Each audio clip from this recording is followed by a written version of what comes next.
Hello student, आज प्रकाश में अपवर्तन के कुछ गुणों को स्टडी करेंगे। जैसे कि हमने पिछले वीडियो में बताया था कि क्रांतिक कोण आपतन कोण में क्या रिलेशन होता है, किस तरह से बनता है। इसके लिए हम सबसे पहला पॉइंट ले रहे हैं। यदि आपतन कोण का मान क्रांतिक कोण से अधिक हो तो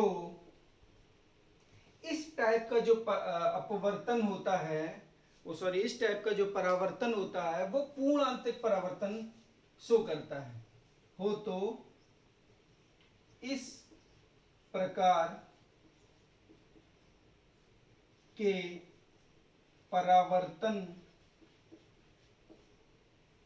को पूर्ण आंतरिक परावर्तन कहते हैं। आंतरिक परावर्तन कहते हैं।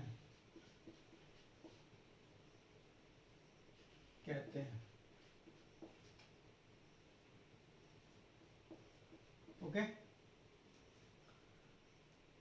और यदि आपतन कोण का मान क्रांतिक कोण से कम हो तो इस प्रकार के परावर्तन को परावर्तन ही कहते हैं, और कुछ कह भी नहीं सकते, कुछ है भी नहीं, परावर्तन कहते हैं। तो सिंपल परावर्तन होता है, उसी टाइप से है। देखिए, अब बात आती है पूर्ण आंतरिक परावर्तन होता क्या है। पूर्ण आंतरिक परावर्तन होता है जब किसी सरफेस पर कोई किरण डाली जाती है तो सारी की सारी किरण क्या हो जाए, परावर्तित हो जाए। ऐसा बेसिकली होता नहीं है, लेकिन मान लेते हैं। क्यों? क्योंकि कहीं ना कहीं जिस सरफेस पे गिरेगी उस सरफेस को थोड़ा गर्म करेगी, इसका मतलब पार्टिकल उसके अंदर जा रहे हैं, तो पूरी की पूरी किरण जो है परावर्तित नहीं होती है, लेकिन मान लिया जाता है। तो इस तरह के परावर्तन को जहां पूरी की पूरी रेज क्या हो जाए, परावर्तित हो जाए, ऐसे परावर्तन को पूर्ण आंतरिक परावर्तन कहते हैं। ओके, अब थोड़ा सा एक कंडीशन समझते हैं, स्नेल के नियम पर आधारित है। स्नेल के नियम से, तो ये भी एक प्रॉपर्टी है एक तरह से। मान के चलिए ये एक रेज है जो कि वायु में है, और यहां आप मान लीजिए वाटर है, जल है। ओके, तो अगर ऐसे फॉल होती है तो इसका जो अपवर्तनांक होगा वो होगा AmG। इसे कहेंगे हवा के सापेक्ष हवा के सापेक्ष वाटर का अपवर्तनांक। और अगर इस तरह से रहता है ये, तो इसे हम कहेंगे, ये यहां वायु ही है और यहां जल है, तो इसे कहेंगे WNA। अगर इसको कंबाइन किया जाए दोनों को, तो इस तरह से हम कह सकते हैं कि दो अपवर्तनांक इस तरह से हुए हैं। यहां आपका वायु है और यहां आपका जल है, और यहां पुनः क्या है, वायु है। तो इस तरह के जो अपवर्तनांक होते हैं, जैसे मान के चलिए फर्स्ट रे जैसे गई, चूंकि अब यहां कंडीशन देखते हैं कि वायु और जल में कौन डेंस मीडियम है या सघन माध्यम है, तो जाहिर सी बात है जल सघन माध्यम है तो क्या होगा, बैंड हो जाएगी अविलंब की ओर, और फिर यहां दोबारा से अपवर्तन होगा। अब यहां ये डेंस मीडियम हो गया, ये विरल हो गया, तो ये क्या होगी, अविलंब से दूर हट जाएगी, तो ये रेज इस तरह से इधर ट्रांसफर हो जाएगी। तो यहां हम कह सकते हैं वायु टू जल है, या यहां भी हमने इसको शो करा था, तो ये हो जाएगा AnW। ओके, अब दूसरी कंडीशन यहां अप्लाई हो रही है वाटर और वायु के लिए, तो WNA। अब यह दोनों के अपवर्तनांक लास्ट में और फर्स्ट में एक जैसे हैं, तो कह सकते हैं AnW डॉट या मल्टीप्लाई WNA बराबर ऑलवेज क्या होता है, 1 होता है। तो यहां से हम किसी एक को निकाल सकते हैं, WNA बराबर होगा 1/A ओके, तो ये एक रिलेशन है दो मीडियम के लिए, हम एक के सापेक्ष दूसरे का और दूसरे के सापेक्ष पहले का अपरिवर्तनांक फाइंड कर सकते हैं। इसी तरह से हम 3 के लिए भी इसी तरह से हम ज्ञात कर सकते हैं। 3 इंटू हो जाएंगे ए एन जी एन, या अगर गिलास ले लें कोई तो ए एन जी और जी एन डब्ल्यू और डब्ल्यू एन ए, इनका भी रिलेशन मल्टीप्लाई करेंगे तो ऑलवेज क्या होगा, 1 होगा। ओके, अब जैसे एक न्यूमेरिकल लेते हैं इस पर आधारित, तो न्यूमेरिकल के लिए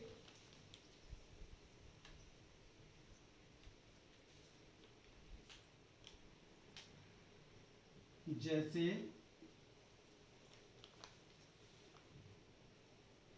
ये एक लेयर हो गई जो दोनों माध्यम को क्या कर रही है, बांट रही है, और यहां पर एक इंसिडेंट रे है, इंसिडेंट रे जो कि 30 के एंगल पर है। ओके, और यहाँ वायु है और यहाँ आपका जल है या ग्लास है, कुछ भी आप ले सकते हैं।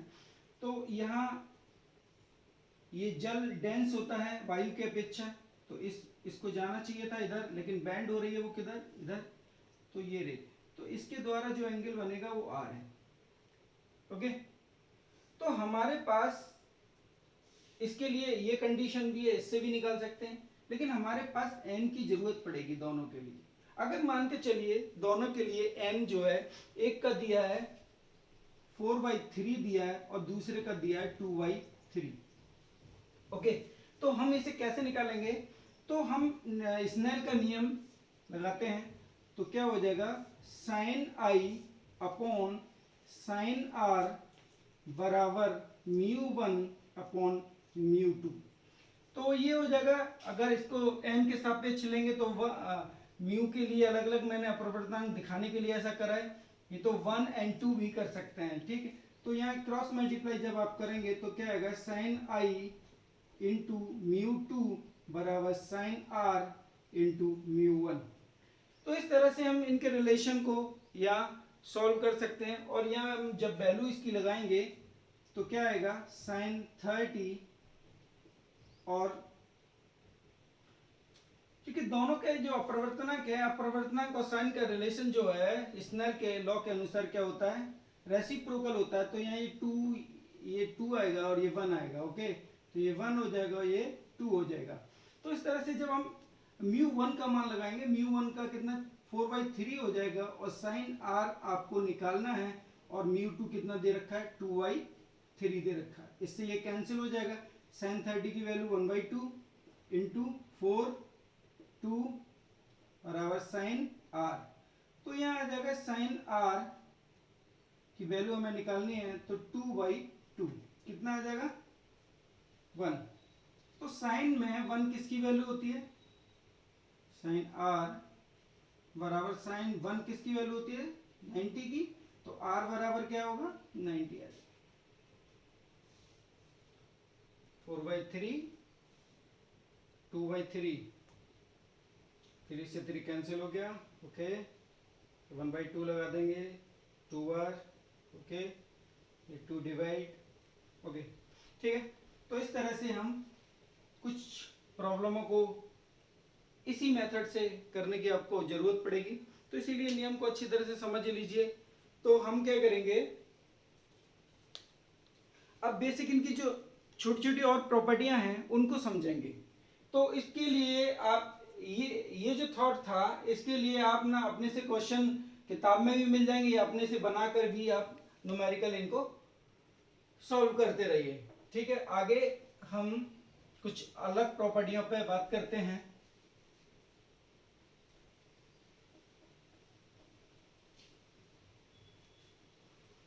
वैसे तो प्रॉपर्टी बहुत होती है, ये छोटी चीज है सारी, लेकिन आपको सारी चीज पढ़नी ही पड़ेगी, क्योंकि अगर आप कुछ भी छोड़ देंगे तो आगे जाके आपको बहुत दिक्कत होगी। ओके, अब बात आती है छोटी कंडीशनों पे, हम बात कर लें। जैसे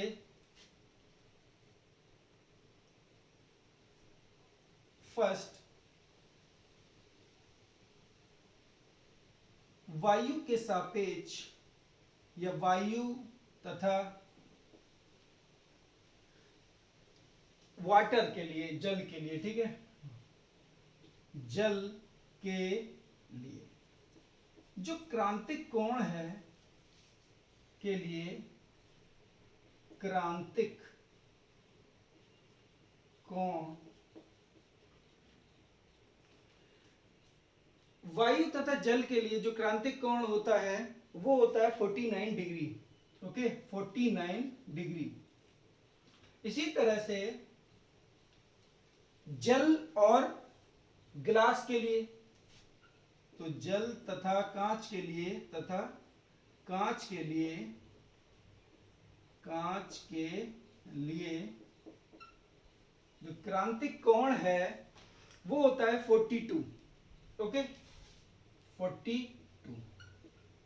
और लास्ट आपका बचा, यही 3 माध्यम ज्यादा यूज होते हैं इसलिए हम यही माध्यम ले रहे हैं, कांच तथा क्या बचा, वाटर बचा। जल के लिए, जल और कांच के लिए तो हो ही गया, तो वायु। ओके, वायु के लिए तो क्रांतिक कोण कितना होता है 62। ओके, तो 62 डिग्री। तो ये बेसिक है, कहीं भी न्यूमेरिकल निकालने के लिए या तो इनकी वैल्यू दे रखी होगी, और अगर नहीं दे रखी है तो आप याद भी कर लीजिए, लेकिन कंपटीशन में डायरेक्ट इनके बारे में पूछ लेते हैं। ठीक, अब एक नियम है कॉचीज लॉ, वो होता है म्यू इक्वल्स टू होता है a plus B upon lambda square. यही सीरीज आगे चलती है, क्योंकि ऑड सीरीज है इसलिए आगे इसी तरह से चलती है। तो म्यू इस डायरेक्टली डिपेंड कर रहा है किस पर, लैम्डा पर। ये नियम तो यही कह रहा है। तो अपरिवर्तनांक जो है व्युत्क्रमणपाती होता है तरंग दैर्ध्य के। तो हम यहाँ रिलेशन निकाल सकते हैं, या तो तरंग दैर्ध्य निकाल लीजिए, म्यू आ जाएगा। तो मान के चलिए अगर एक कलर ले लेते हैं, लाल रंग के लिए, लाल रंग का जो लैम्डा है वो हमेशा ज्यादा होता है। तो लाल रंग के लिए लैम्डा ज्यादा है बैंगनी रंग की अपेक्षा। ओके, तो इससे हम ये बता सकते हैं कि किसका अपवर्तनांक ज्यादा है। तो अपवर्तनांक व्युत्क्रमणपाती होता है, तो जिसका वेवलेंथ ज्यादा है उसका अपवर्तनांक कम होगा। तो कहेंगे कि लाल रंग का जो अपवर्तनांक है, लाल रंग के लिए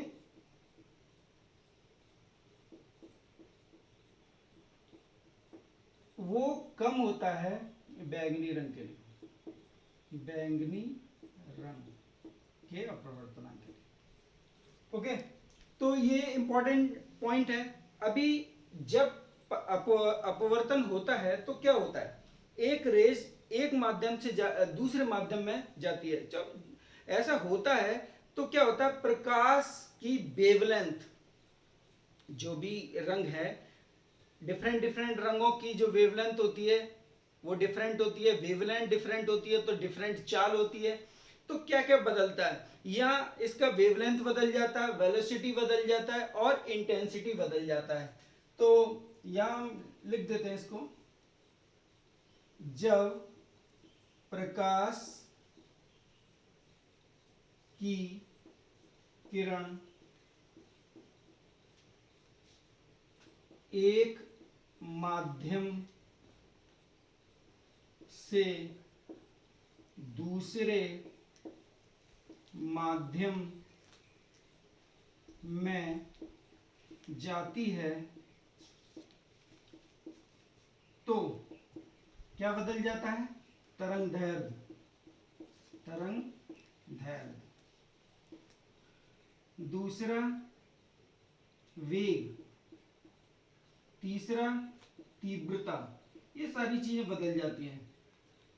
क्या नहीं बदलता, आवृत्ति, आवृत्ति इसकी नहीं बदलती।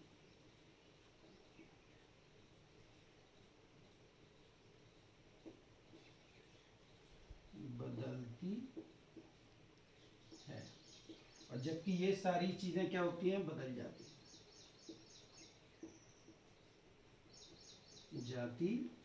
है। ओके,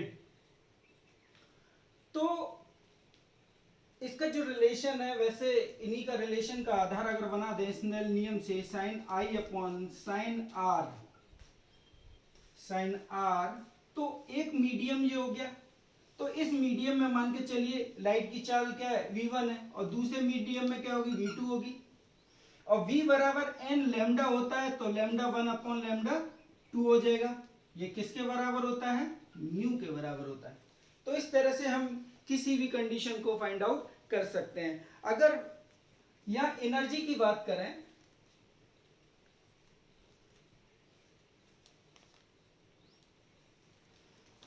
तो एनर्जी का जो नियम है, रूल है, वो आप जानते हैं कि विवग्योर के बारे में अगर आप पढ़ें तो विवग्योर का जो एनर्जी लेवल है, या कह सकते हैं इसका जो अपवर्तनांक है, वो किस तरह से ड्रॉ होता है। तो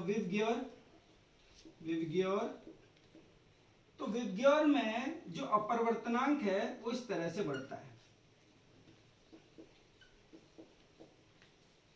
ओके, जब अपवर्तनांक इस तरह से बढ़ता है, तो अपवर्तनांक का जो बेसिक एनर्जी का रूप है, यानी कि किसी भी कलर के लिए एनर्जी निकालना है तो आप आराम से निकाल सकते हैं, क्योंकि जो एनर्जी का एक रूल है, तो एनर्जी यानी कि ऊर्जा वो व्युत्क्रमानुपाती होती है तरंगदैर्घ्य के।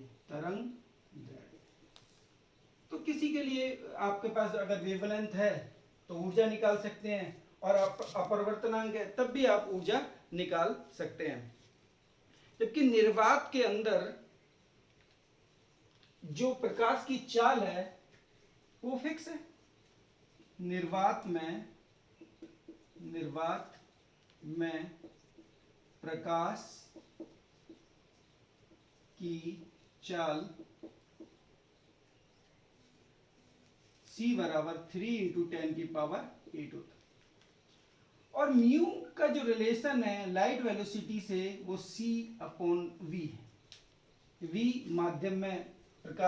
माध्यम में किसी भी लाइट की चाल, प्रकाश की चाल, और उसके बाद किस मीडियम में, और ये तो निर्वात में होती है, तो निर्वात में तो आप लगाएंगे c, और v आपको निकालना होगा, तो जिस माध्यम में दिया होगा उसके अकॉर्डिंग से निकाल सकते हैं।